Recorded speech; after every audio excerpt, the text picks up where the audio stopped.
ओम नमः शिवाय। महिम्नः पारं ते परमविदुषो यद्य सदृशी स्तुतिर्ब्रह्मादीनामपि तदवसन्नास्त्वयि गिरः अथावाच्यः सर्वस्वमतिपरिणामावधिगृह्णन् ममाप्येष स्तोत्रे हरनिरपवादः परिकरः अतीतपन्थानं तव च महिमा वाङ्मनसयोः अतद्व्यावृत्यायं चकितमभिधत्ते श्रुतिरपि स कस्य स्तोतव्य कतिविधगुणः कस्य विषयः पदे त्वर्वाचीने पतति न मनः कस्य न वचः मधुस्फीता वाच परममृतं निर्मितवतः तव ब्रह्मन् किं वागपि सुरगुरोर्विस्मयपदम् मम त्वेतां वाणीं गुणकथनपुण्येन भवतः पुनामीत्यर्थेऽस्मिन् पुरमथन बुद्धिर्व्यवसिता। ये अत्यंत गेय स्तोत्र शिखरिणी वृत्त में बंधा है। हमारे महाराष्ट्र के एक ज्येष्ठ कवि माधव जुलियन, इन्होंने ये वृत्त संरचना आसानी से याद रखने की, ध्यान में रखने की एक पद्धति, एक सुंदर पद्धति विकसित की है। लगा गा गा गा गा, ल यानी रस्व और गा यानी दीर्घ, ल यानी लघु और गा यानी गुरु, और जहाँ यति है वहाँ रुकना है।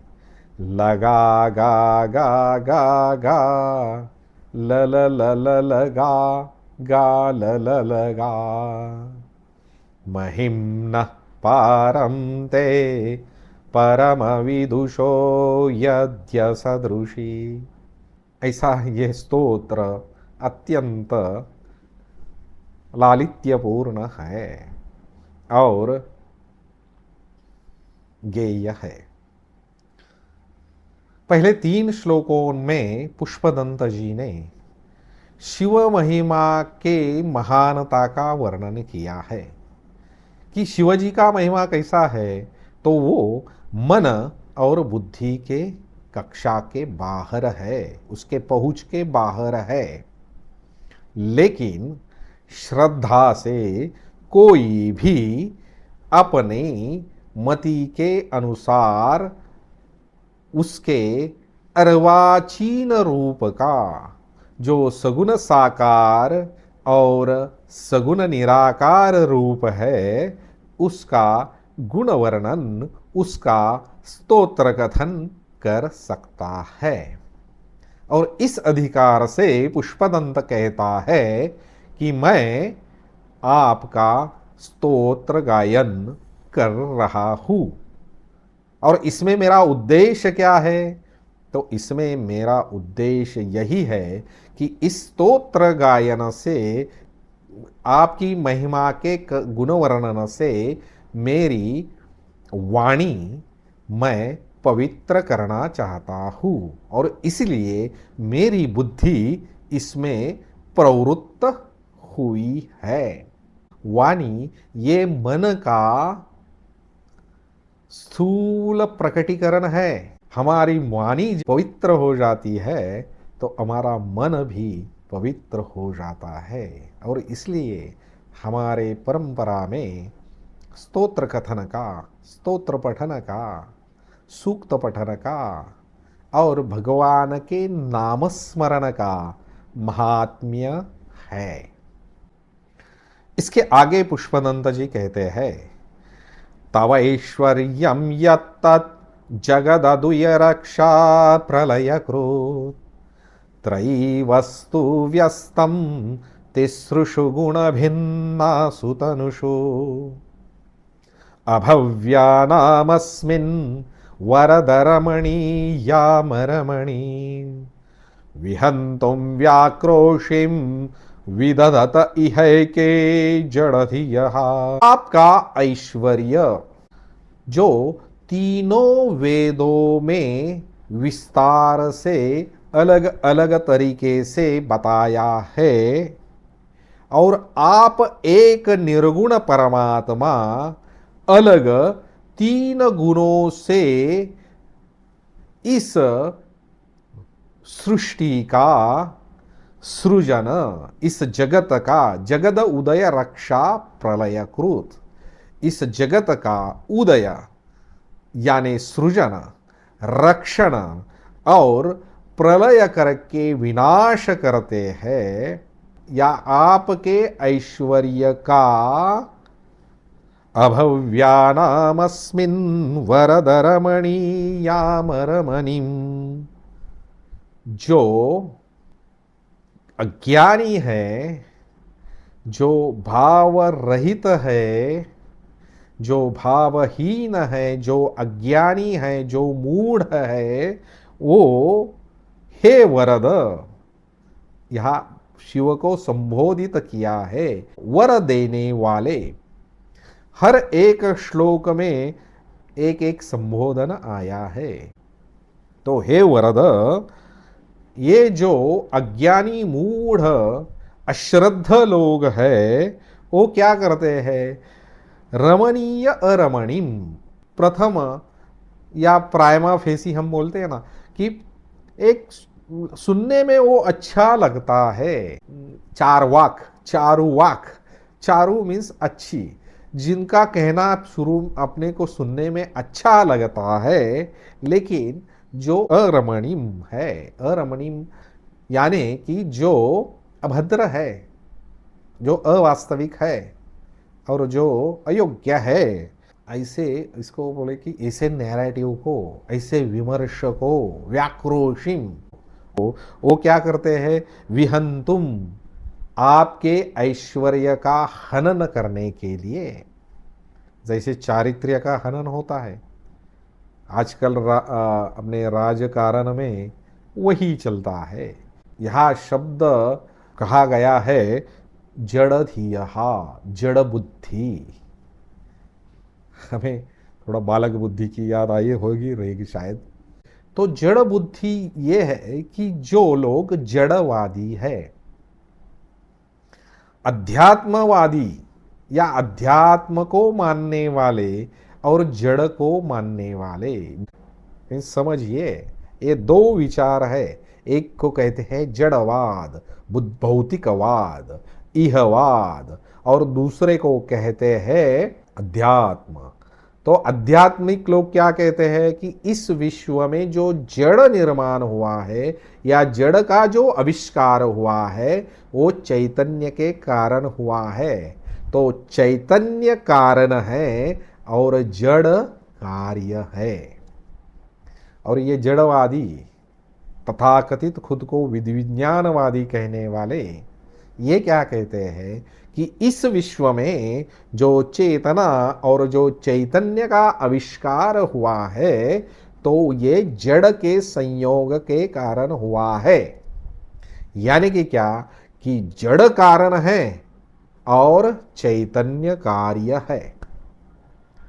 तो ऐसे जो जड़वादी, जड़ बुद्धि लोग ये क्या करते हैं कि आपका जो ये ऐश्वर्य है, क्या ऐश्वर्य है कि इस जगत का सृजन करने का, इस जगत का रक्षण करने का और इस जगत का विसर्जन करने का जो आपका सामर्थ्य है, जो ऐश्वर्य है, और ये ऐश्वर्य ये तीन गुणों के माध्यम से इस विश्व में और वेदों में भी इसको वर्णित किया है। सत्व रज तम, ब्रह्मा विष्णु महेश।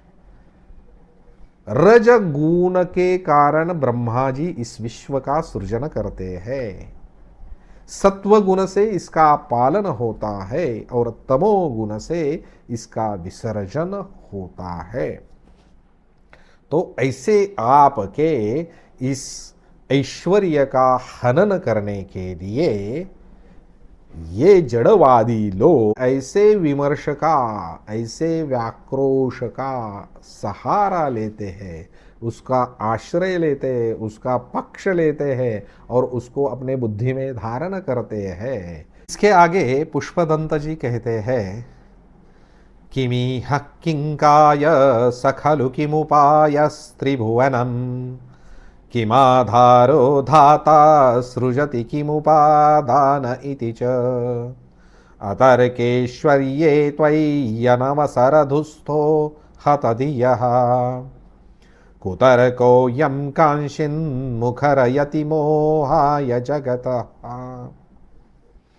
किमिह किंकाय सखलु किमुपाय त्रिभुवनम किमाधारो धाता सृजति किमुपादान इति च, यानी किस प्रयोजन से, किस शरीर से, किस उपाय से, किस उपकरण से और किस उपादान से, यानी किस मटेरियल से ये आपका ईश्वर, आपका शिव ये विश्व का निर्माण, सृजन, रक्षण और विसृजन करता है।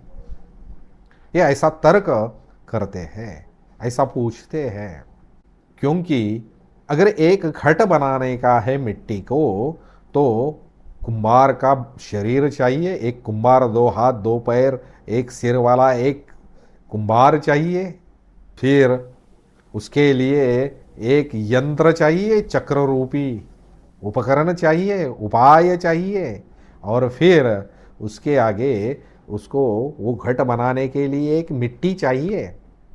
तो अगर ये जगत आपके ईश्वर ने बनाया है तो ये ईश्वर का शरीर क्या है, उसके पास उपकरण क्या थे और उसने किस उपाय से इस विश्व का सृजन किया है। तो ऐसा ये कुतर्क ये जड़वादी लोग कर सकते हैं। तो ऐसे कुतर्कों से आगे आखिरी पंक्ति में लिखते हैं, कुतर्को यम कांशिन मुखरयति मोहाय जगतः। और ये ऐसे कुतर्क से वो क्या करते हैं, वो जगत को मोह में डालते हैं, लोगों को कन्फ्यूज करते हैं। जगत को मोहित करने के लिए ये लोग बकबक ऐसी वाचालता करते हैं कुतर्क से। क्यों? क्योंकि अतर्केश्वर्ये त्वय्यनवसर दुस्थो हतधियः। इसके पहले के श्लोक शब्द कहा था जड़धियः, जड़ बुद्धि वाले, और इस श्लोक में कहा है हतधियः, जिनकी मति मारी है, जिनकी बुद्धि मारी गई है, ऐसे लोग। क्योंकि आपका ऐश्वर्य इनके पहुंच के बहुत बाहर है। क्यों? क्योंकि ये सिर्फ अपने इंद्रियों के अनुभूति पे विश्वास करते हैं। ये सिर्फ हमारे उन प्रत्यक्ष ज्ञान और परोक्ष ज्ञान पे भरोसा करते हैं, और ये प्रत्यक्ष और परोक्ष ज्ञान से सत्य वस्तु का, स्वरूप का, तत्व का ज्ञान नहीं हो सकता। क्योंकि प्रत्यक्ष ज्ञान लेने के लिए जो इंद्रिय है वो इंद्रियों को प्रकाशमान करने वाला तत्व है। ये एक बहुत चर्चा करने वाला विषय है। तो ये पुष्पदंत जी कहते हैं कि इनके ये हतधिय, जिनकी मति मारी है, उनके कल्पना के, उनके बुद्धि के, उनके समझ के पार है ये ऐश्वर्य, क्योंकि ये अतर्क्य है, ये तर्क के पार है। विज्ञान के क्षेत्र में अभी 3 पर्व हुए हैं, ऐसा मैं मानता हूँ। एक है न्यूटन पर्व, दूसरा है आइंस्टाइन पर्व और तीसरा है क्वांटम फिजिक्स पर्व जो अभी चल रहा है। पुंज भौतिकी न्यूटन के पर्व में प्रस्थापित हुए नियम, विशेषतः गति के नियम, ये आइंस्टाइन पर्व में उनकी मर्यादा स्पष्ट हुई और वो अपूर्ण है इसका ज्ञान हुआ। आइंस्टाइन पर्व में जो प्रस्थापित हुए ये भौतिक शास्त्र के नियम वो क्वांटम फिजिक्स में या पुंज भौतिकी में मर्यादित हो गए। विशेषतः प्रकाश का वेग, ये अलग विस्तृत चर्चा करने का विषय है और चिंतन करने का भी विषय है। और आइंस्टाइन ने जब पुंज भौतिकी क्वांटम फिजिक्स के जब ये कुछ वस्तुस्थितियाँ प्रकट हुई तो आइंस्टाइन ने भी कहा कि भगवान जुगार नहीं खेलता है। तो ये अनुभव सापेक्ष ज्ञान है और उसके अनुमान से बनाया हुआ जो परोक्ष ज्ञान है उसकी मर्यादा है। और ये मर्यादा समझने के लिए आपको भगवत पूज्यपाद आदि शंकराचार्य जी को पढ़ना चाहिए। तो आपका जो ये ऐश्वर्य है कि आपके निर्गुण स्वरूप से ये तीन त्रिगुणात्मक विश्व का सृजन करना, ये ऐश्वर्य इस जड़ बुद्धि हत बुद्धि लोगों के पहुँच के बाहर है। इसके आगे पुष्पदंत जी कहते हैं, अजन्मानो लोका किमवयववन्तोऽपि जगता अधिष्ठातारं किं भवविधिरनादृत्य भवति अनीशो वा कुर्याद्भुवनजनने कः परिकरः यतो मंदास्त्वां प्रत्यमरवर संशेरते इमे। तो पुष्पदंत जी यही विषय को आगे बढ़ाते हैं और ये जो जड़ बुद्धि और हत बुद्धि लोग हैं इनका तर्क क्यों सही नहीं है ये इस श्लोक में बताते हैं। बहुत सूक्ष्म विचार यहाँ किया है। अजन्मानो लोकाः किम अवयवन्तः अपि। अवयव अभी हमारे शरीर, ये हमारा शरीर है, ये शरीर का मेरा ये हाथ ये मेरा अवयव है, आँख अवयव है, कर्ण अवयव है। ये कर्ण पूरा शरीर नहीं है, आँख पूरी शरीर नहीं है, हाथ पूरा शरीर नहीं है, पूरे शरीर का हाथ एक अवयव है। तो एक उदाहरण की तौर पे पूरा शरीर ये है पूर्णता और अवयव है ये पूर्णता का अंश, एक पूर्णता का एक भाग। तो अवयव क्या है? अवयव है मर्यादित, लिमिटेड, फाइनाइट। तो ये मर्यादित चीज है, वो अजन्मा नहीं हो सकती, यानी शाश्वत नहीं हो सकती।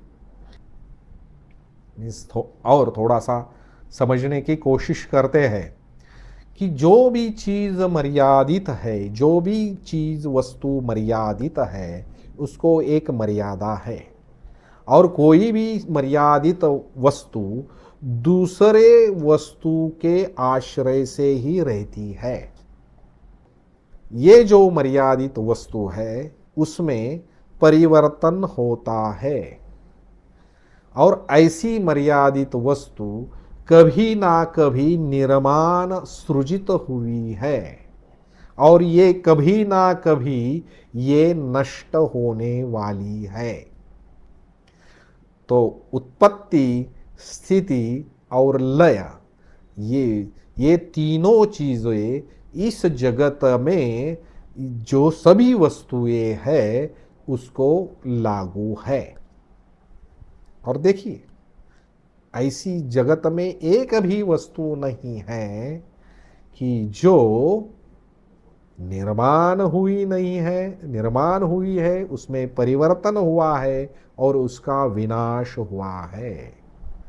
तो ऐसी परिवर्तन होने वाली वस्तु शाश्वत, इटर्नल नहीं हो सकती है। इसका मतलब उसकी कहीं कभी ना कभी निर्माण हुआ है और उसका कभी ना कभी अंत होने वाला है। और ये चीज विज्ञानवादियों के लिए, भौतिकवादियों को भी मान्य है। तो पुष्पदंत जी कहते हैं कि जो ऐसी शांत चीज है, शांत स अंत, जो मर्यादित है, जो फाइनाइट है, वो सत्य वस्तु हो नहीं सकती। और भगवत पूज्यपाद आदि शंकराचार्य जी बहुत अच्छी तरह से समझाते हैं कि सत्य केवल इन्फिनिट, अनंत ही हो सकता है। इटर्निटी जिसको हम बोलते हैं, जो शाश्वत बात, शाश्वत वस्तु है, जो तत्व है, वो केवल इन्फिनिट, अनंत ही हो सकता है। कोई भी शांत चीज, कोई भी लिमिटेड वस्तु, कोई भी मर्यादित चीज, जो जिसको हम यहाँ पुष्पदंत ने अवयव किया है, तो ऐसी चीज वो अपूर्ण है, और जो अपूर्ण है वो सत्य नहीं है। और अभी यहाँ विषय आया है तो भगवत पूज्यपाद शंकराचार्य जी कहते हैं, लेकिन ये असत्य भी नहीं है। सत्य तो क्या है? तो ये मिथ्या है। सत्य, मिथ्या और असत्य। लेकिन यहाँ पुष्पदंत कहता है कि ये जो शांत चीज विश्व है, ये जो मर्यादित विश्व है, ये जो फाइनाइट विश्व है, जिसका मेजरमेंट कर सकते हैं, जिसकी मर्यादा का हम आकलन कर सकते हैं, ऐसा जो विश्व है, ये विश्व शाश्वत नहीं हो सकता। और फिर उसके आगे कहते हैं पुष्पदंत, अधिष्ठातारम किम भव विधिरनादृत्य भवति। तो जो शांत है उसका कुछ ना कुछ तो अनंत आधार होना चाहिए, और उसके सिवा ये विश्व का सृजन नहीं हो सकता, उसके बिना। तो इस अनंत शिव तत्व के बिना इस शांत जगत का आविष्कार, सृजन नहीं हो सकता।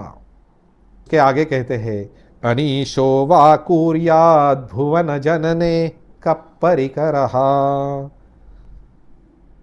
या अगर समझे हम कि किसी अनीश यानी किसी ईश्वर के सिवा किसी ने, दूसरे ने इस विश्व का निर्माण किया, तो उसने कैसे निर्माण किया? फिर इसके पहले के श्लोक में जो सवाल पूछे थे, किमीह किंकाय सखलु किमुपाय त्रिभुवनम किमाधारो धाता सृजति किमुपादान इति च। तो फिर ये सब सवाल उस अनीश के संदर्भ में लागू हो जाते हैं। यहाँ एक बहुत सूक्ष्म बात पुष्पदंत जी कह रहे हैं कि ये जो हमारे संस्कृति में, हमारे तत्व ज्ञान में, हिंदू तत्व ज्ञान में, वैदिक तत्व ज्ञान में, ये परमात्मा ही निमित्त, उपकरण, उपादान कारण है। ये परमात्मा ही मैन, मशीन और मटेरियल है। ये कुम्हार ही उपकरण है और ये कुम्हार ही घड़ा बन गया है। ये परमात्मा इस विश्व रूपी जगत रूप में आविष्कारित हुआ है। ये हमारे शास्त्रों का कहना है। तो ये परमात्मा ही हमें जगत रूप में प्रतीत होता है। और अगर हम कहें कि इस कोई दूसरा इसको निर्माण किया, अनीश, अगर कोई ईश्वर के सिवा दूसरा कोई इस जगत को निर्माण करता है, ऐसा हमने सोचा, तो फिर ये जो आप ही जो पहले सवाल पूछ रहे हैं वो सब सवाल लागू हो जाते हैं। और फिर ये लोग कैसे, यतः मंदास्त्वम प्रत्यमरवर संशय रते इमे, हे तुम्हारे प्रति ये लोग असे मंदाहा, ये जो मंद लोग है, जो मंद बुद्धि, पहले कहा जड़ बुद्धि, दूसरे ने कहा हत बुद्धि, अभी कहा है मंद बुद्धि, ये जो मंद बुद्धि लोग है, हे अमरवर, हे देवताओं में श्रेष्ठ, हे देवों में श्रेष्ठ, आपके प्रति ऐसा ये लोग संशय व्यक्त करते हैं। और इसके आगे पुष्पदंत जी कहते हैं, त्रयी सांख्यम योग पशुपति मतम वैष्णवमिति प्रभिन्ने प्रस्थाने परमिदमदा पथ्यमिति च रुचीनां वैचित्र्याद्रजुकुटिलनानापथजुषाम् रणामेको गम्यस्त्वमसि पयसा मर्णव इव। और यही वो श्लोक है जिस श्लोक की आखिरी दो पंक्तियों का उद्धरण स्वामी जी ने उस सर्वधर्म परिषद के अपने प्रसिद्ध व्याख्यान में किया था।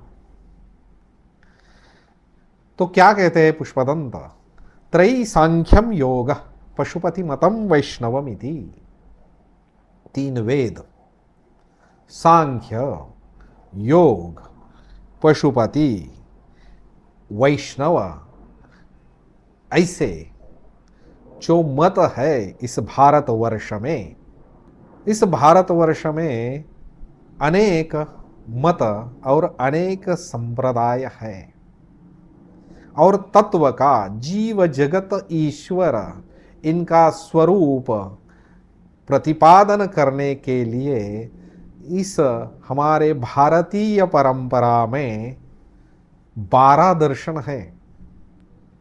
6 वेदों को मानने वाले वैदिक दर्शन, 4 बौद्ध दर्शन, 1 जैन दर्शन और 1 चारवाक दर्शन, ये जड़वादी। तो ये जो जड़वादी है वो चारवाक है। तो ऐसी हमारी भारतीय परंपरा समृद्ध है। देखिए, इस बौद्ध और महावीर या जैन आचार्यों का अवतार 2500 पहले हुआ था, और उसके पहले से ही वैदिक परंपरा इस देश में है। ये 12 दर्शन हैं, ये 12 दर्शन ये है विचारों के प्रमुख प्रवाह। इस दर्शनों में भी छोटे छोटे और प्रवाह है, और ये 12 दर्शनों के प्रवाह, इन्होंने क्या चर्चा किया है? इन्होंने तत्व की चर्चा की है, इन्होंने जीव जगत ईश्वर के स्वरूप की चर्चा की है, इन्होंने ये चर्चा की है कि जग में ईश्वर है या नहीं है, अगर है तो कैसा है, इस जग का सत्य स्वरूप क्या है, इस सब की ये चर्चा हुई है, और एक हजारों सालों से हुई है। और इससे ये जब मुझे याद आता है तो मेरा मन गर्व से, अभिमान से भर जाता है। भले ये सब लोगों ने अलग अलग बातें कही है, इन्होंने एक दूसरे का खंडन किया है और खुद के मत का मंडन किया है, और मैं भी इस 6 वैदिक दर्शनों में भी वेदांत दर्शन, इसको मैं मानता हूँ। और उसमें भी जो आचार्य भगवत पूज्यपाद शंकराचार्य प्रणीत जो केवलाद्वैत है, उस विचार प्रवाह को, उस पर मेरी श्रद्धा है। लेकिन इसका मतलब मैं बाकी सब दर्शनों का तिरस्कार या द्वेष नहीं करता हूँ। और ये सब दर्शन हमारे भारतीयों की समृद्धि, जो वैचारिक समृद्धि है, उसका प्रतिपादन, उसका ज्ञान हमें देती है।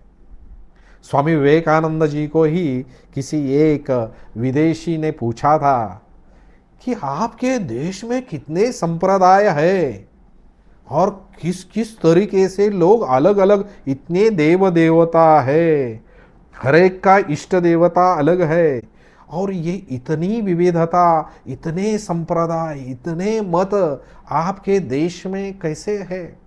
तो इसको स्वामी जी ने ऐसा उत्तर दिया कि स्वामी जी ने कहा कि आपके देश में आप भौतिक दृष्टि से श्रीमंत है, आप भौतिक संसाधनों से श्रीमान हैं, लेकिन हम अध्यात्म से श्रीमंत है। अध्यात्म विचार ये हमारी समृद्धि है, इसमें हम श्रीमंत है, इसमें आप दरिद्री है।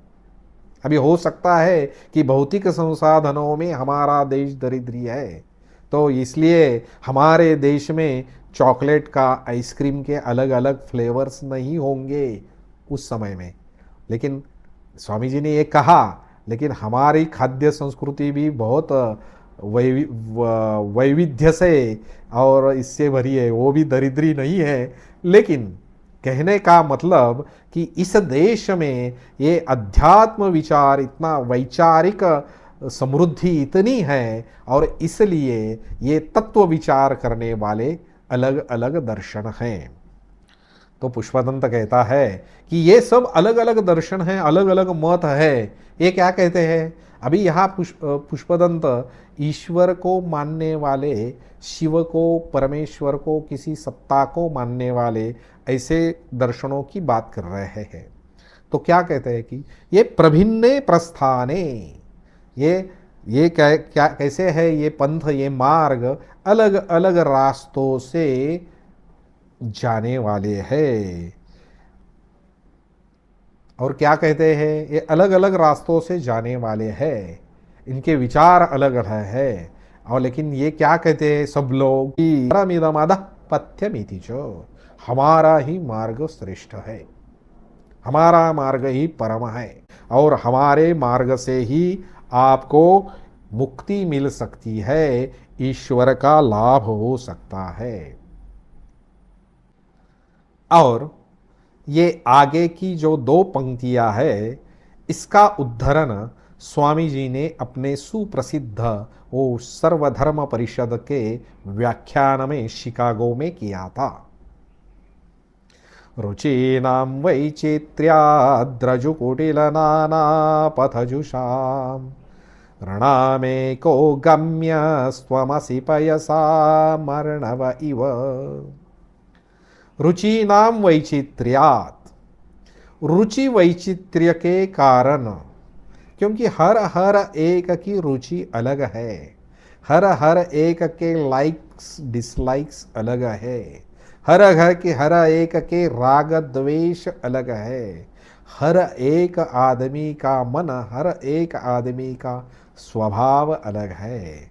और इसके कारण ये अनेक पंथ निर्माण हुए हैं, और ये अपने अपने तरीके से इस प्रभु की आराधना करते हैं। और ये कैसे है? रुजु कुटिल नाना पथजुषाम, ये जो अलग अलग पंथ है, अलग अलग मार्ग है, ये कैसे है? सीधे है। रुजु, रुजु यानी सीधे, और कुटिल, कुटिल मीन्स टेढ़े मेढ़े। और ये सब पंथ अलग अलग तरीके से आखिर में आपके पास ही, आपको ही प्राप्त करते हैं, क्योंकि ये सब को प्राप्त होने वाली वस्तु आप ही है, केवल आप ही है। तो कोई किसी भी तरीके से उस परमेश्वर की आराधना उपासना करे, सब पंथ सब लोग आखिर आपको ही प्राप्त करते हैं। नाम एको, ये जो मनुष्य मात्र है वो एक आपको ही, सबको आप ही गम्य है, आपको ही आप ही एक है जो सबको प्राप्त होने वाली सत्य वस्तु, सत्य तत्व है। कैसे? पयसाम अर्णवैव, जैसे जल को सागर की तरह, आकाश से गिरा हुआ पानी या इस पृथ्वी के ऊपर का सब पानी किसी ना किसी जल, किसी ना किसी मार्ग से दौड़ता है, जाता है, तो वो सागर को मिलने के लिए। तो सभी इस पृथ्वी पर के सभी प्रवाहों का एक ही अंतिम लक्ष्य है और वो है सागर। वैसे जो अनेक विध पंथ मत प्रवाह है, ये सब उपासना पंथ, विचार प्रवाह, ये सब पंथों का, मार्गों का एक ही लक्ष्य है और वो है शिव तत्व, वो है आप। जैसे सब पानी का, इस पृथ्वी वर के सब पानी के प्रवाहों का एक ही लक्ष्य है सागर।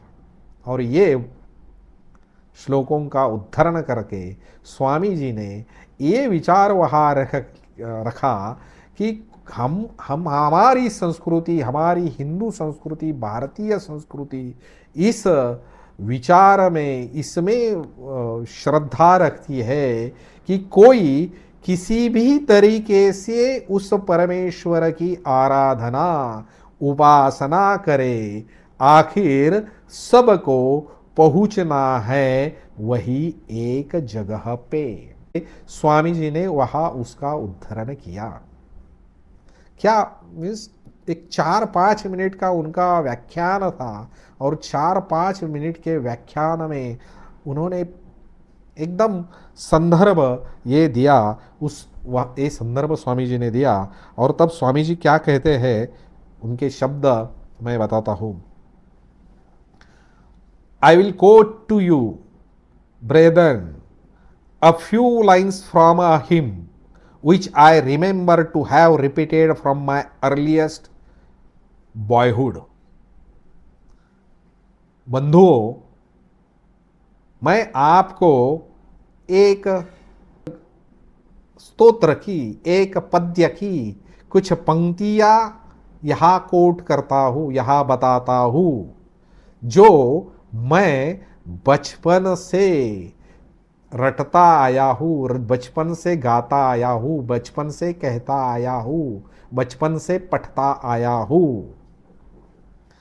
And which is every day repeated by millions of human being, और वो हर एक दिन पठन की जाती है, रिपीट की जाती है, वारंवार कही जाती है ऐसी पंक्तियाँ, किससे? हमारे भारत में लाखों लोगों से, लाखों करोड़ों लोगों से ये जो पंक्तियाँ कही जाती है और जो पंक्तियाँ मैं बचपन से कहता आया हूँ, गाता आया हूँ, वो पंक्तियाँ मैं अभी आपको बताता हूँ। और क्या है उसके बाद में कहते हैं, उसका शायद उन्होंने उसका उद्धरण किया और उसके बाद उसका अर्थ बताया। As the different streams having their sources in different paths, जैसे सब प्रवाह है वो अलग अलग मार्गों से मार्गक्रमण करते हैं, which men take through different tendencies various though they appear crooked और स्ट्रेट। और ये जो लोग अभी अलग अलग मार्ग चुनते हैं, परमेश्वर की उपासना की, वो दिखने में लगती है कि वो अलग अलग है, और क्रूकेड मीन्स कुटिल और स्ट्रेट मीन्स रुजु, ऑल लीड टू दी, और ये सब आखिरकार आपके पास ही पहुंचती है। शिव तत्व, नारायण तत्व, परमात्मा, पर ब्रह्म, इस सत्य तत्व के पास ही पहुंचती है। अभी आगे के श्लोक में पुष्पदंत भगवान शिव के सगुण साकार महात्म्य का वर्णन करते हैं। महोक्ष खट्वांगम परशुरजिनम भस्म फनिनः कपालं चेतीय तव वरद तंत्रोपकरणम सुरास्तां तामृद्धिं भवद्भ्रू प्रणिहितां नहि स्वात्मा रामं विषय मृगतृष्णा भ्रमयति। महोक्ष खट्वांगम, महोक्ष, महोक्ष यानी महा उक्ष यानी ज्येष्ठ बैल, नंदी, वृद्ध बैल। खट्वांगम यानी सोटा या दंड। खट्वांगम मीन्स चौपाई का एक पैर, वो जिसका सोटा है, दंड है। परशु, परशु यानी पत्थर का हथियार, कुलाड़ी, नोकदार पत्थर की कुलाड़ी, परशु। अजिनम यानी चमड़ी, किसी मृत पशु की चमड़ी, अगर व्याघ्र की या मृगाजिन, व्याघ्रांबर या मृगाजिन, व्याघ्राजिन या मृगाजिन। भस्म, चिता भस्म, चिता में वो हड्डियों का चूर्ण जो जलाने के बाद मिलता है, वो भस्म। फनिनहा और सर्पों की माला। कपालम, कपालम यानी कवटी, किसी महात्मा के मृत शरीर की जो खोपड़ी है, वो खोपड़ी का उस जिसका बर्तन है। च इति यततव, यही सिर्फ, यही सिर्फ क्या है, यही सिर्फ ये वरद, ये आपके तंत्र उपकरण हैं। यानी कि एक बूढ़ा बैल, अभी देखिए ये सब चीजें है, ये है लौकिक दृष्टिया से, भौतिक दृष्टिया से निरुपयोग, आपके योगिता के साधन हैं। ये सब निरुपयोगी वस्तुएं, और ये सब कैसी है, ये सब एक तरीके से दारिद्र्य का दर्शन करने वाली ये सब वस्तुएं है। तो ये सब ऐसी निकृष्ट और दारिद्र्यता दर्शाने वाली वस्तु है। ये आपके काम की चीजें हैं, ये आपकी उपयोग की वस्तु है, इसका आप उपयोग करते हैं। लेकिन सुरास्तां तां वृद्धि दधति तु ब्रवद्भ्रू प्रणहिताम्। सुराहा ताम ताम रिद्धि, लेकिन अगर ये ऐसी वस्तुएं अगर आपके उपयोग के साधन हैं, लेकिन आप, इसका मतलब ये नहीं कि आप दरिद्री है, नहीं। आपका ऐश्वर्य, आपका सामर्थ्य क्या है कि आप ये देवताओं को उनकी समृद्धि, रिद्धि आप दे सकते हैं। कैसे? आपके एक कटाक्ष से, आपके एक भ्रू लीला से, आपके एक आँख पलकने से, ये सब देवताओं को उनका जो ऐश्वर्य, समृद्धि, वृद्धि देने की क्षमता आप में है। लेकिन आपने ये सब साधन रखे हैं, इसका कारण ये है नहीं स्वात्मा रामम विषय मृग तृष्णा भ्रमयति। क्योंकि जो स्वात्मा राम है उनको विषय मृग तृष्णा उनको मोहित या उनको भ्रमित नहीं करती है। अभी ये चीज समझने के लिए, जैसा कोई बच्चा होता है, वो जैसे जैसे बड़ा होता है तो उसकी उपयोग की चीज़ें वो गल जाती है। छोटा बच्चा है, छोटा होता है, छोटी बच्ची रहेगी तो गुड़िया से खेलती है, बच्चा रहेगा तो एक कोई गाड़ी या कोई कार से खेलता है। वो जब बड़ा हो जाता है तो उसको सब फेंक देता है, फिर हाथ में क्रिकेट की बैट लेता है, फिर बड़ा होता है तो उसको फेंक देता है। तो जैसे जैसे कोई भी व्यक्ति उन्नत हो जाता है तो वो निकृष्ट चीज़ों को, उसका मूल्य उसके लिए कम हो जाता है, उसको वो फेंक देता है, उसकी वैल्यू, उसका मूल्य उसके लिए शून्य हो जाता है। वैसे जो व्यक्ति इंद्रियों के लेवल पे जीवन बिताता है, इंद्रियों के सुख को महात्म्य देता है, उसको ये इंद्रियों के विषय महत्वपूर्ण होते हैं। और जब आदमी इंद्रियों के ऊपर उठता है, मन के तल पे आता है, तो उसे वो मानसिक चीज़ें महत्वपूर्ण होती है, फिर वो इंद्रियों की चीज़ें उसकी गल जाती है। और जो बुद्धि के स्तर पे आता है, जो बुद्धि के स्तर पे जीवन जीता है, उसके लिए मन और इंद्रियों की चीज़ें कम महत्वपूर्ण होती है। और जो आत्मा में रममान होता है, जो आत्म स्वरूप में रत होता है, वो उसके लिए ये मन बुद्धि और इंद्रियों की सब चीज़ें शून्यवत कम मूल्य की हो जाती है। और आप है, आप तो खुद आत्मा राम हैं, आप तो खुद तत्व है। और इसलिए आपको ये जो ऐश्वर्य है, जगत के जो ऐश्वर्य है, जगत का जो वैभव है, ये आपका, क्योंकि ये कैसी है, ये मृग तृष्णा जैसी है। मृग तृष्णा मीन्स ये झूठी है, ये सच्चा सुख नहीं दे सकती है। ये तो ऐसी ये मृग तृष्णा है।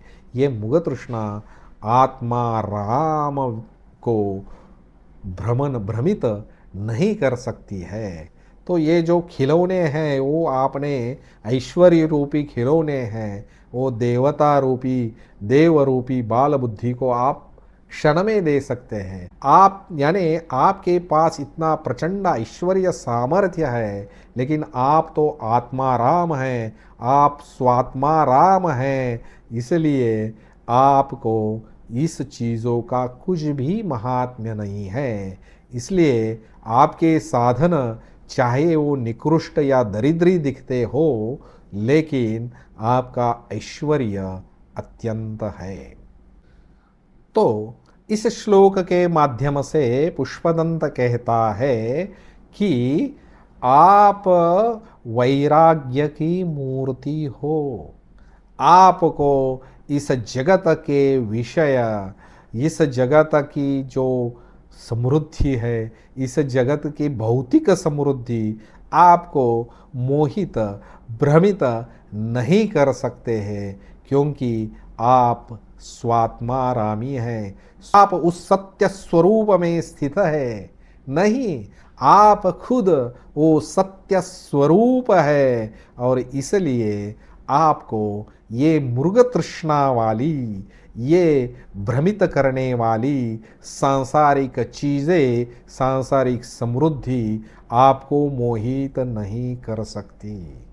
लेकिन ये सब देने की एक पलक मात्र से, एक दृष्टिक्षेप से ये देवताओं को ये सब समृद्धि देने की क्षमता, सामर्थ्य, ऐश्वर्य आपके पास है।